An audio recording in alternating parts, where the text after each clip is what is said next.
마태복음 5장 17절부터 20절까지 내가 율법이나 선지자를 폐하러 온 줄로 생각하지 말라.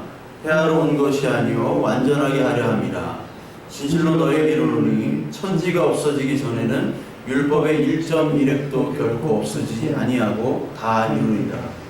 그러므로 누구든지 이 계명 중에 지극히 작은 것 하나라도 버리고 또 그같이 사람을 가르치는 자는 천국에서 지극히 작다 일컬음을 받을 것이요 누구든지 이를 행하며 가르치는 자는 천국에서 크다 일컬음을 받으리라. 내가 너희에게 이르노니 너희 의가 서기관과 바리새인보다 더 낫지 못하면 결코 천국에 들어가지 못하리라. 오늘 말씀은 예수님과 이 율법에 대해서 예수님께서 어떻게 설명을 해주시나에 대해서 오늘 마태복음 5장 17절부터 20절까지 말씀을 하고 있습니다. 이 성경에서 가장 큰 주제가 바로 복음과 율법이죠. 그러니까 복음은 무엇이며 율법은 무엇인가? 특히 유대인에게 율법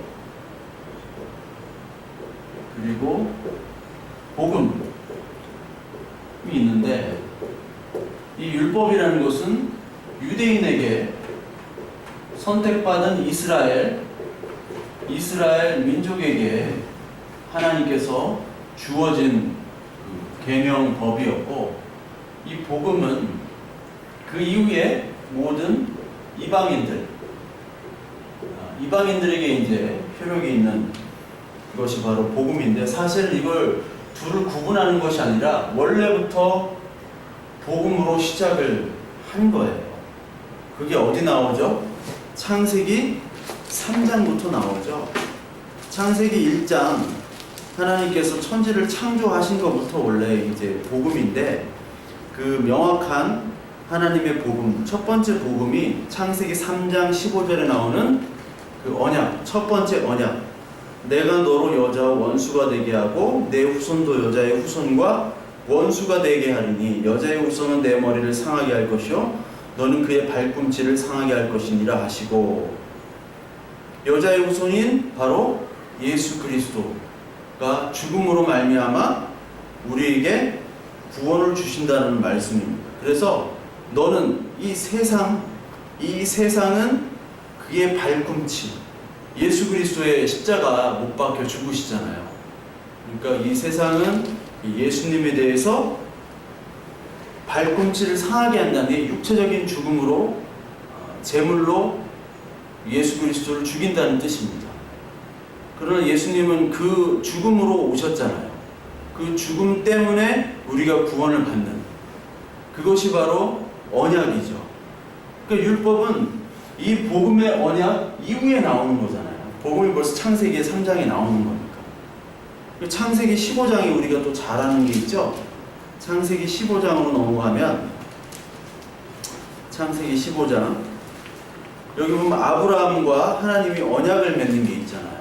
그래서 아브라함과 하나님이 언약을 맺는데 무슨 고기 사이로?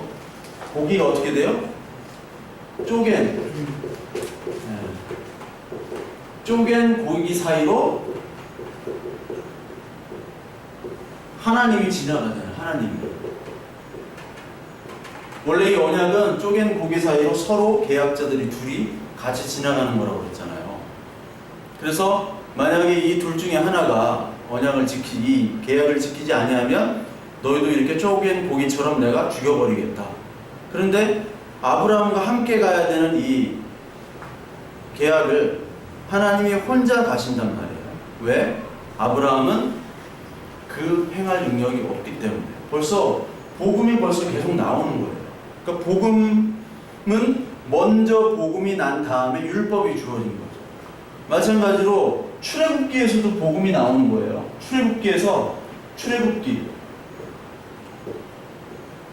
출애굽에서 율법이 먼저예요, 복음이 먼저예요. 복음은 희생 구원이잖아요. 희생. 나는 희생할 수 없으니까 예수 그리스도를 통해서 희생이 오잖아요.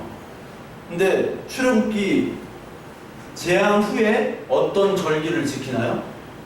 유월절이라는 절기를 지키잖아요. 유월절은 양을 죽이는 거고, 양의 피를 문 설주에다가 바를 때 그 장자가 죽지 않고 넘어가고, 그걸 바르지 않은 양의 피, 예수 그리스도의 피가 바르지 않은 그 이방 애굽 집에는 다 장자의 재앙이 임하잖아요.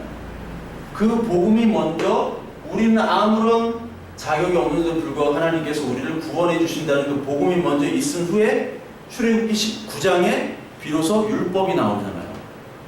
그러니까 마찬가지로 율법은 복음의 결과로서 율법이지, 율법 자체가 구원이나 생명이 될 수 없음을 성경은 일반적으로 얘기를 하고 있어요. 하나님께서는 성경을 통해서. 그런데 율법의 문제가 뭐냐? 오늘 예수 그리스도께서 율법을 건드리신 거예요. 그래서 17절에 보니까 내가 율법이나 선지자를 폐하러 온 줄로 생각하지 말아라. 폐하러 온 것이 아니라 완전하게 하려 함이라. 이러죠. 그 예수님께서는 우리에게 주어진 율법은 하나님이 주신 거잖아요. 그 율법을 완전히 없애는 것이 아니라 완전히 이루려고 왔다라고 얘기하세요. 그러면서 17절에 보니까 내가 율법이나 선지자라는 말을 해요. 이게 헬라어로 노모스 그리고 프로페타이에요. 노모스해 프로페타이. 여기 17절에 나오는 노모스해 프로페타이라는 게 뭐냐면, 노모스라는 게 법입니다. 노모스. 이게 율법이에요. 헬라어로. 율법. 프로페타이는 프로페트라고 있죠. 선지자. 선지자가 프로페타이거든.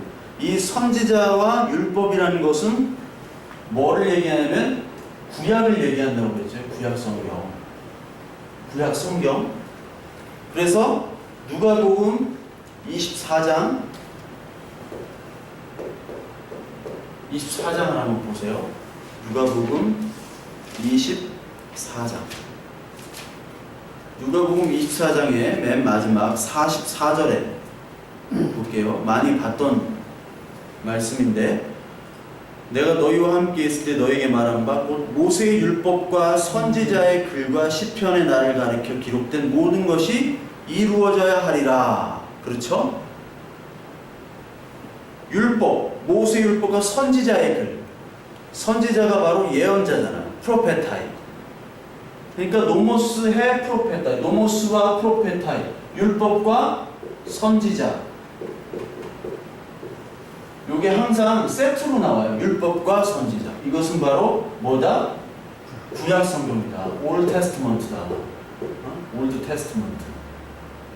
이 누가복음 24장 44절에 예수님께서 구약은 나를 가리킨다고 그랬어요. 그래서 구약의 모든 율법과 선지자의 모든 것들은 바로 예수 그리스도를 가르치시는 거죠.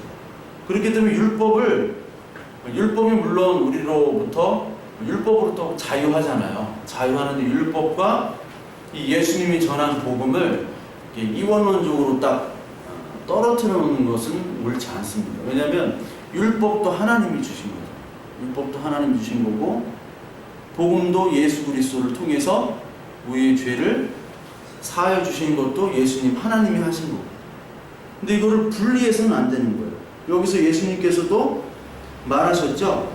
내가 완전히 없애려는 것이 아니라 여기에 완전하게 하려 함이다. 그렇죠. 완전하게 하려 합니다. 그런데 이 율법이라는 게 지난 시간에도 얘기했지만 유대인에게 율법은 자신의 정체성을 얘기한다고 했죠. 그러니까 이스라엘에게 그 이스라엘 백성이 누구냐 할 때 이 율법을 지키는 자가 이스라엘 백성이에요. 지금의 혈통적인 유대인은 없다고 그랬잖아요. 다 피가 섞였기 때문에. 그런데 유대인으로 어떻게 인정하느냐? 이 율법을 지키는 사람은 유대인인 거예요. 마찬가지로 유대인의 정체는 이 율법을 지키는 겁니다. 특히 안식일과 할례. 그리고 동시에 율법은 타인의 평가의 기준이라고 했죠. 율법의 잣대로 사람들을 평가하는 게 바로 유대인이에요. 유대인. 그래서 율법의 역할이 유대인들에게는 율법 자체가 생명이고 구원인 것 같았어요. 유대인에게 율법 자체가. 왜 그렇게 됐느냐? 언제부터 율법이 그렇게 강조되기 시작했나요? 율법이? 네, 모세부터 강조가 되긴 했는데, 이 BC 586년에 느부갓네살에 의해서 바벨론에게 멸망을 당하죠. 이제 그 다음부터 이제 바벨론 포로, 바포 기간. 그러니까 바벨론이 멸망하고 어떤 나라가 이제 생겼냐면 바로 페르시아 제국. 페르시아. 그 다음 페르시아 제국 후에 이제 그리스, 알렉산더 왕국이 이제 생겼어요. 이때가 500년대고 페르시아의 가장 전성기가 뭐 480년이 페르시아 전쟁이니까 그리스랑 아테네랑 전쟁했던. 알렉산더가 330년도 이수스 전투라고 있습니다. 요 후부터가 이제 알렉산더가 페르시아를 다 먹어 삼키고 세계를 지배했던 때예요. 그러니까 요 바벨론 포로로 끌려갔을 때 뭐 다니엘이든지 느헤미야라든지 특히 에스라 같은 경우는 이제 페르시아에 있는 그 유대인 3세라고 보면 돼요. 우리가 뭐 제일동포 3세, 재미동포 3세 그런 것처럼 3세. 그 에스라 같은 사람이 느헤미야에 나오고, 느헤미야는 마찬가지로 페르시아 포로였으니까 페르시아로 넘어갔으니까. 그러니까 이런 사람들이 있었을 때 어떤 운동이 있었냐면, 우리가 왜 포로로 끌려갔냐, 그런 생각을 할 때 바로 하나님이 주신 율법대로 우리가 행하지 않았기 때문에 우리가 벌을 받았다. 신명기에 보면, 신명기 28장부터 보면은 하나님의 말씀대로 살면은 복을 받는 거고, 말씀대로 살지 않으면 저주를 받는다는 게 나와요. 그래서 산에서 그리심산과 에발산 기억이 나요? 기억이 안 나나요? 그리심산에서는 축복을 선포하고 에발산에서는 저주를 선포하고. 그러니까 하나님 명령대로 지키지 않으면 저주를 받고 지키면 축복을 받는다. 근데 우리가 지키지 않았기 때문에 바로 이런 포로로 끌려가는 저주를 받았다. 이제부터는 이 율법을 잘 지키자. 왜냐하면 이때부터 율법이 강조된 이유가 뭐냐면, 이 전까지 바벨론 586년도에 뭐가 망해요? 네? 뭐가 부서져요? 성전이 파괴되잖아요. 성전이 파괴되면 예배를 드릴 수 있어요? 제사를 못 드리잖아요. 못 드리기 때문에 이때부터 어디게 되냐면 회당, 시나고그라고 하는데, 이 회당은 이 율법을 가르치는 곳입니다. 즉 뭐 서당, 학원이라고 봅니다. 학원이 이 성전의 역할을 대신하게 돼요. 근데 학원의 선생이 누구냐? 바리새인들이에요. 바리새인들은 율법사라고 해요. 그 율법사들이 율법을, 구약 성경을 잘 아니까 그 바리새인들이 이 성전에서 예배를 드리지 못하고 이제 성전의 제사의 종교에서 어떤 것으로 가냐면 율법의 이 경전의 종교로 바뀌어지는 게 바로 유대인이에요. 그래서 이 사람들의 역할이 굉장히 커집니다. 우리나라 조선시대로 보면 유생들, 그런 사람들이 있잖아요. 옛날에 훈구파와 살인파가 있었잖아요. 훈구파가 이제 득세했는데 이제 살인파가 온 다음에 그때부터 당쟁이 시작됐잖아요.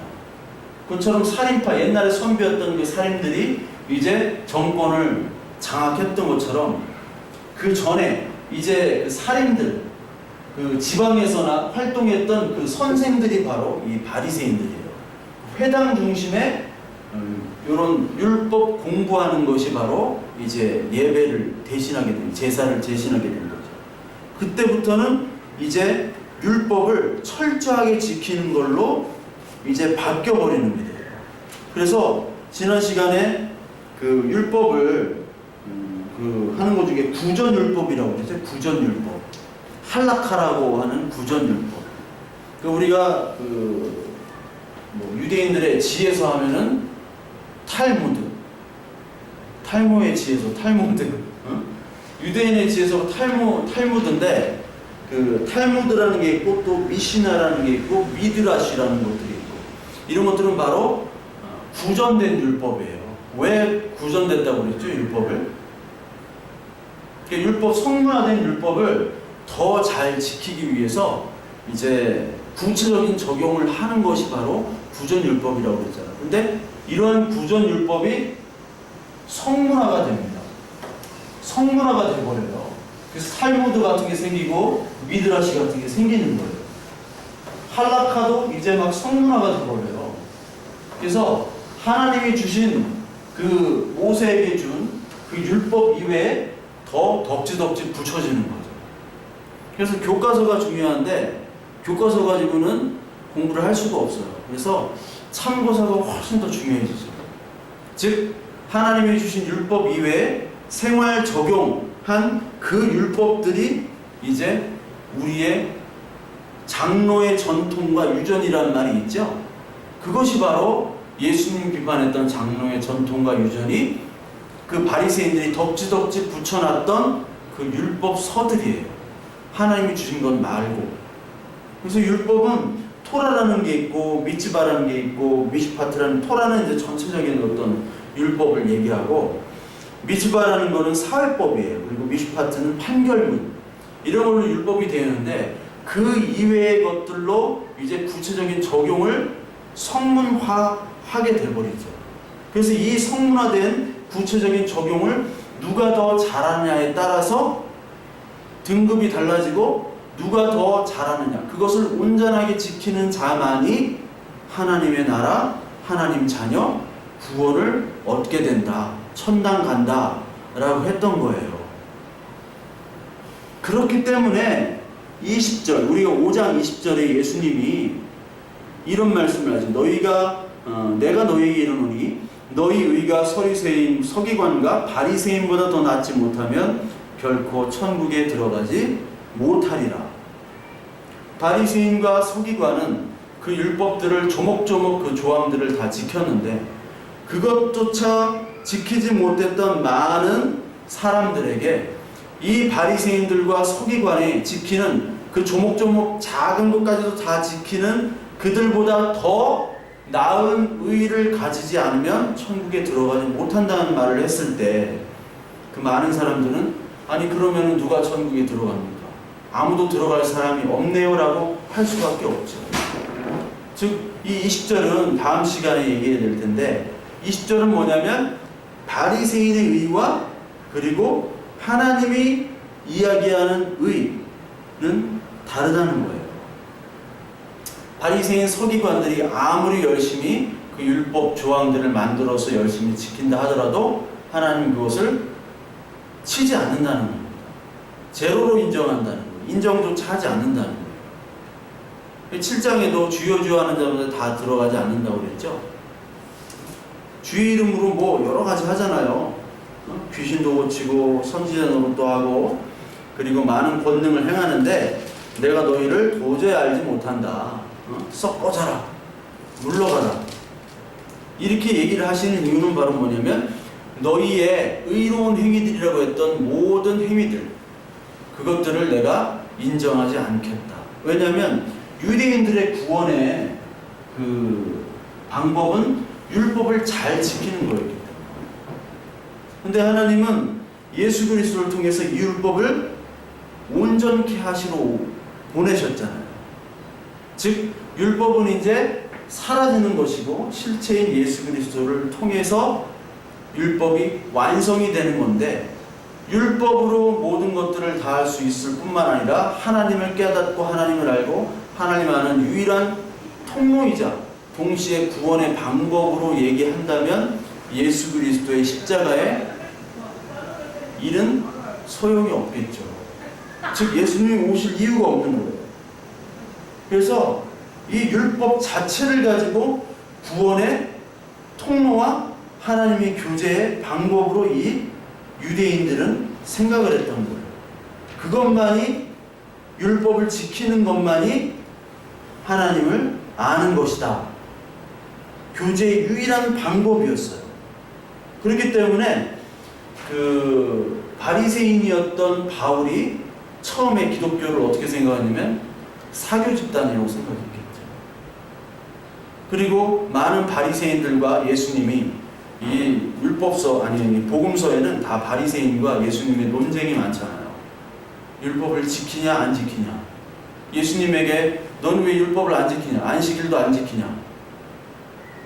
근데 그 율법을 선포하신 주인이 지킬 필요가 없는데 주인이 실제로 왔으니까 너희를 위해서 필요한 것이지 나를 위해 필요한 게 아니잖아. 근데 자꾸 지키라고 하는 그 논쟁이 대부분이잖아요.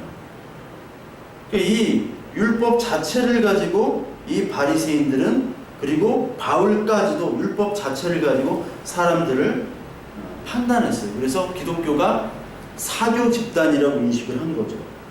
그래서 빌립보서 3장 6절에 보면요, 이 바울이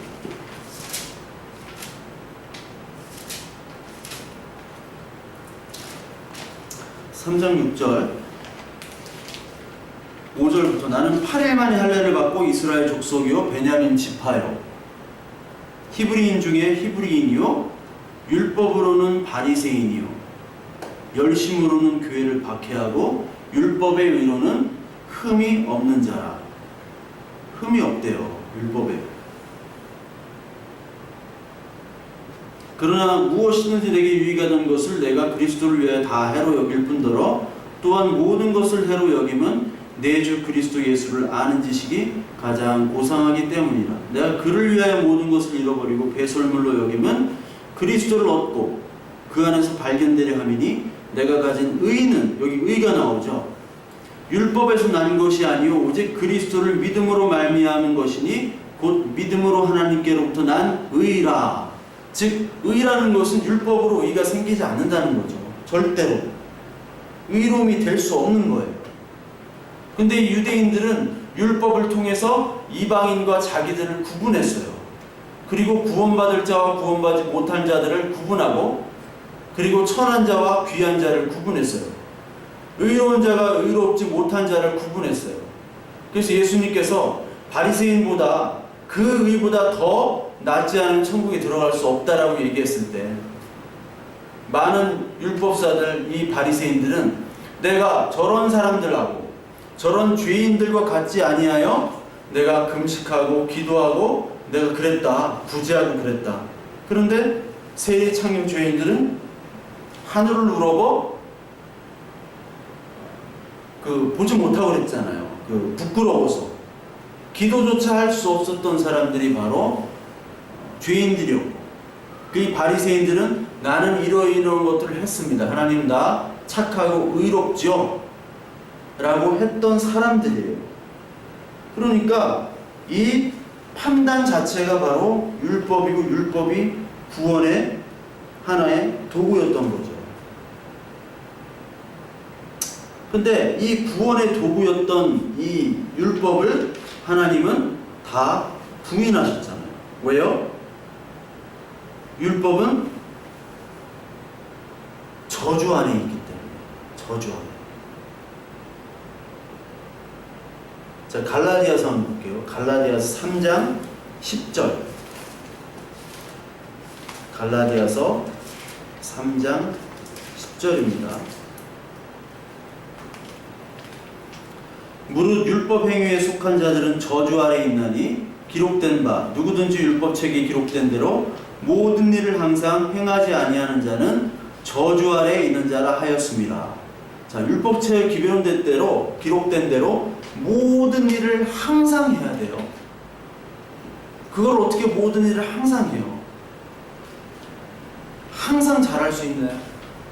항상 몇백 가지의 것들을 하나도 놓치지 않고 평생 동안 항상 다 지킬 수 있습니까? 그런 사람은 없어요. 털어서 먼지 안 나는 사람 없다. 저처럼 다 지킬 수 없어요. 이거를 지키면은 저거는 못 지켜요. 이거 다 지켰는데 몇 가지는 빼놓고 지켜요. 그러면은 지키지 않는 거라고 했어요. 그게 어디 나오냐? 야고보서에 나와요. 야고보서 2장에 나옵니다. 372페이지인데요.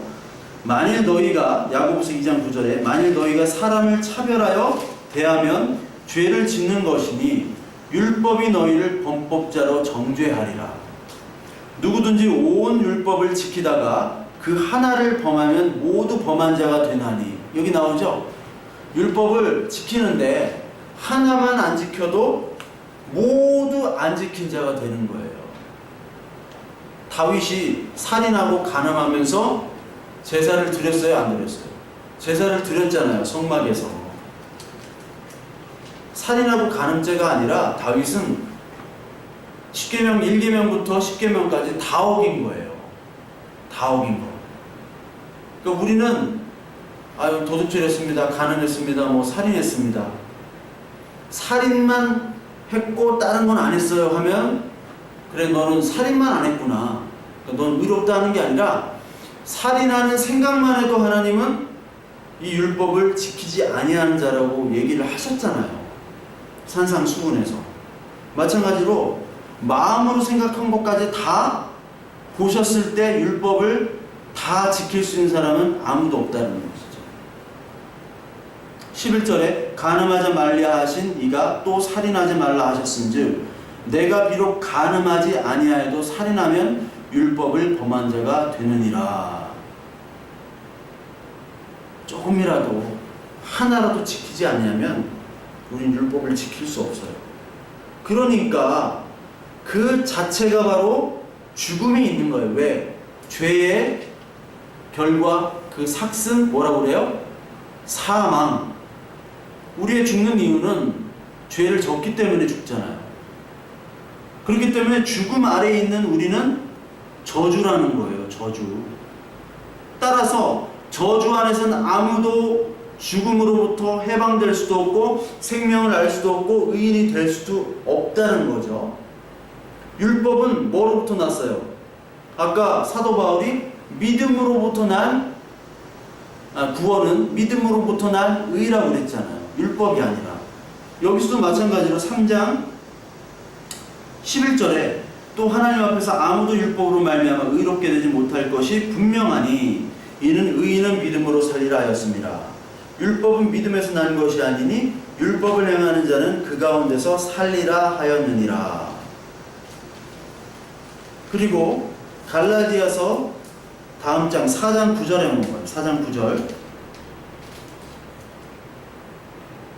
이제는 너희가 하나님을 알 뿐 아니라 더욱이 하나님의 아신 바 되었거늘 어찌하여 다시 악하고 약하고 천박한 초등학문으로 돌아가서 다시 그들에게 종로로 타려 하느냐.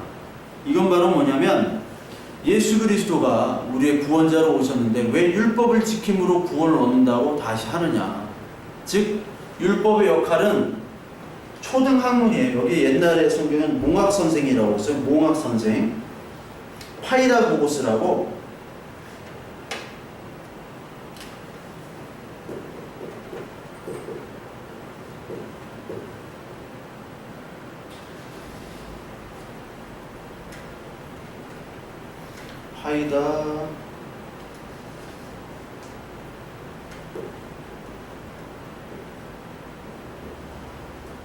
파이다고고스인데 뭐 어린이 성경 그런 게 파이디온 뭐 그런 게 있어요.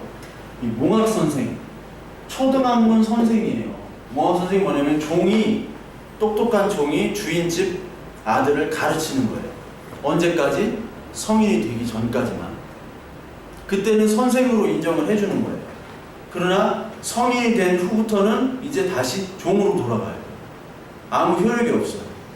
마찬가지로 어린아이 때, 이 파이다고고스 초등학문 때까지 역할을 하는데 그게 바로 예수 그리스도가 오기 전까지죠. 예수 그리스도가 오기 전까지만 그 초등학문의 역할을 하는 거예요. 예수 그리스도 오기 전까지. 약속의 예수님이 오기 전까지. 어떤 역할을 합니까? 율법이 그럼? 율법. 중간 역할. 네? 중간. 네. 율법은 로마서 7장 7절 로마서 7장 7절 로마서 7장 7절을 한번 볼게요. 로마서 7장 7절을 보면 그런즉 우리가 무슨 말을 하리요? 율법이 죄냐? 그럴 수 없느니라. 율법은 죄가 아니에요. 율법이 저주 아래 있고 율법이 사망이고 이렇게 얘기를 해요, 갈라디아에서. 근데 똑같이 로마서도 바울이 썼는데 율법은 죄가 아니다. 그럴 수 없느니라. 율법으로 말미암지 않고서는 네가 죄를 알지 못하였으니, 그렇죠? 죄를 알지 못. 곧 율법이 탐내지 말라 하지 아니하였다면 내가 탐심을 알지 못하였느니라. 그렇죠? 죄를 깨닫게 되는 게 율법입니다. 죄. 그러니까 율법은 어떤 선생이냐? 죄를 깨닫게 하는 선생이에요. 깨닫게 하는 선생이지.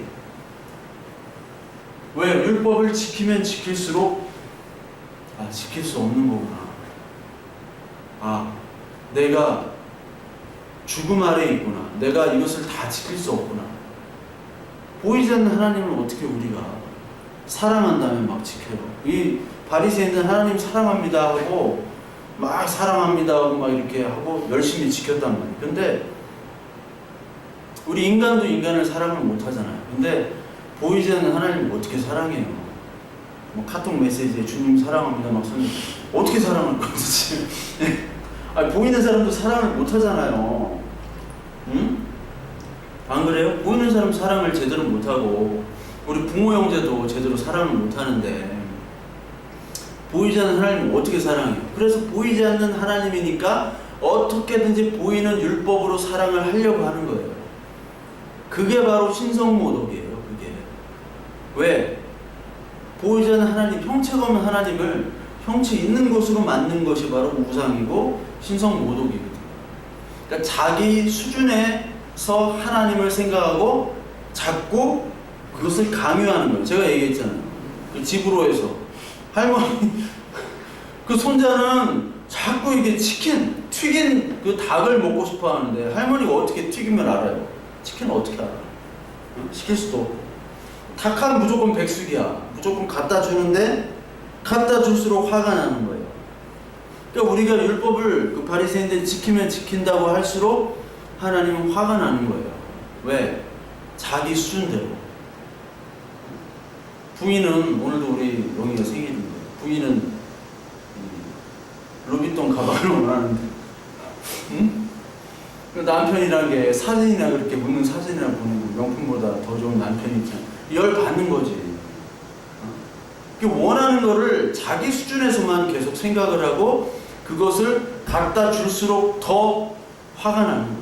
하나님은 그 율법을 그렇게 지키는 것을 화가 내시는 거, 화. 그래서 인간의 무능과 그것으로 말미암아 예수 그리스도의 은혜, 이 복음으로 말미암아 우리는 구원을 얻을 수밖에 없구나 하는 것을 드러내는 역할이 바로 율법의 역할이에요. 율법의 역할. 로마서 3장, 로마서 3장 19절. 3장 19절부터 우리가 알거니와 무릇 율법이 말하는 바는 율법 아래에 있는 자들에게 말하는 것이니 이는 모든 입을 막고 온 세상으로 하나님의 심판 아래에 있게 하려 함이라. 그러므로 율법의 행위로 그의 앞에 의롭다 하심을 얻을 육체가 없나니 율법으로는 뭐를 깨달음이라? 죄를 깨달음이라. 죄를 깨닫는 거잖아요. 이제는 율법 외에 율법으로 의가 생기는 게 아니죠. 하나님의 의가 밖으로부터 나왔어요. 율법과 선지자들에게 증거를 받은 것이라. 그렇죠. 노모스의 프로페타이. 율법과 선지자가 누가복음 24장 44절에 증거를 한 것이 누구예요? 예수 그리스도잖아요. 곧 예수 그리스도를 믿음으로 말미암아 모든 믿는 자에게 미친 하나님의 의인이 차별이 없느니라. 모든 사람이 죄를 범하였음에 하나님의 영광에 이르지 못하였더니 그리스도 예수 안에 있는 속량으로 말미암아 하나님의 은혜로 값없이 의롭다 하심을 얻은 자 되었느니라. 이 예수를 하나님이 그의 피로써 믿음으로 말미암는 화목제물로 세우셨으니 이는 하나님께서 길이 참으시는 중에 전에 지은 죄를 간과하심으로 자기의 의로우심을 나타내려 하심이니 곧 이때에 자기의 의로우심을 나타내사 자기도 의로우시며 또한 예수 믿는 자들 의롭다 하려 하심이라. 자, 예수 그리스도 자체가 의로움이시잖아요. 왜? 율법의 의가 아니고 예수 그리스도의 죽으심이 바로 의인데, 예수 그리스도만이 의가 아니라 예수 그리스도를 믿는 자까지도 의롭다 인정을 하셨다는 거예요. 그러니까 율법으로는 절대로 의로움이 될 수가 없죠. 예수님을 통해서만이 의를 이룬다 라는 것이 바로 예수님의 말씀이다. 그래서 율법을 폐하는 것이 아니라 율법을 온전히 완성하시기 위해서 예수님은 오늘 이 시간에도 우리와 함께 하시고 그 2000년 전에 우리를 위해서 죽으시러 오셨던 거예요. 그러시면서 예수님이 하신 말씀이 진실로 너에게 이르노니, 진실이란 말은 아멘이라는 뜻이 아멘이란 말이에요. 그 헬라어로 우리가 아멘 하는 거는 진실로 이렇게 얘기하는 겁니다. 너에게 이르노니 천지가 없어지기 전에 율법의 1.1획도 없어지지 아니하고 다 이루다. 그러니까 예수님은 모든 율법을 다 이루러 오셨다는 거예요. 여기서 1.1획이라는 말이 이오타, 엔헤, 미아, 케르아이아 이렇게 나오는데, 이오타라는 게 있어요. 이오타. 그 헬라어로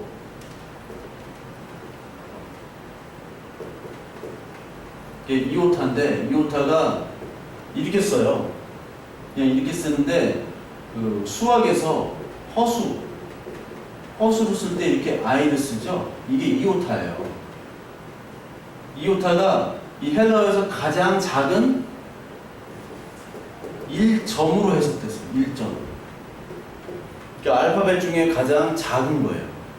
1획은 여기 나오는 케라이아라고 나오는 건데, 케라이아는 원래 뿔의 끝을 얘기합니다. 뿔이 있으면 여기 끝을 케라이아라고 해요. 헬라어 말을 이렇게 쓰는데, 케라이아,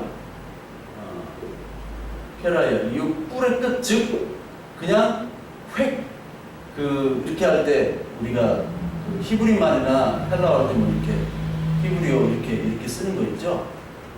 요게 요 획을 얘기하는 거니까 가장 주목하지 않는 가장 작은 것까지도 하나님이 다 이루신다는 것이죠.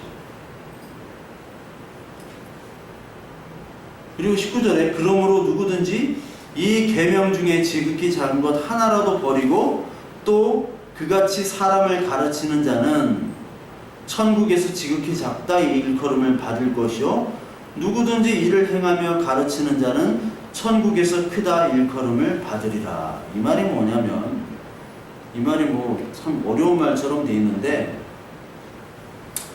이 모든 율법의 1.1획이라도 하나님이 다 버리지 않고 이 율법 자체는 하나님을 얘기하는 거거든요. 하나님을 상징하는 거거든요. 그렇기 때문에 하나님 예수 그리스도를 상징하는 거기 때문에 이 1.1획 하나까지도 다 율법을 누구를 통해서 완성이 된다?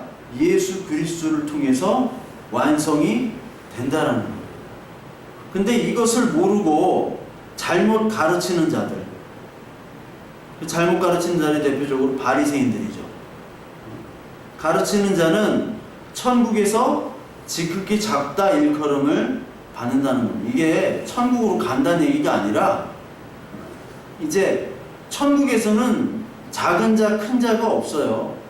그냥 여기 상징으로 얘기하는 겁니다. 예수님이 작은 자, 큰 자를 얘기하는 것이 아니라 상징으로 얘기하는 것이지, 뭐 천국에 뭐 상급이 있을 작은 자가 있든지 큰 자가 있든지 그게 아니에요. 그게 아니라 잘못 가르치는 자는 버리고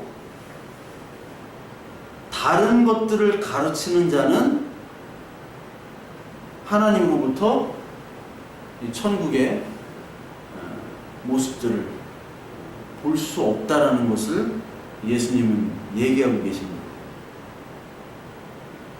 그러면서 20절에 이제 바리새인과 그 하나님의 의에 대해서 이제 나오는데 요거는 이제 다음 시간에 좀 해야 될 것 같습니다. 이 의에 대해서 또 복음 율법에 대해서 더 좀 할 이야기들이 분량이 많기 때문에 요거는 다음 시간에 좀 하는 걸로 하겠습니다.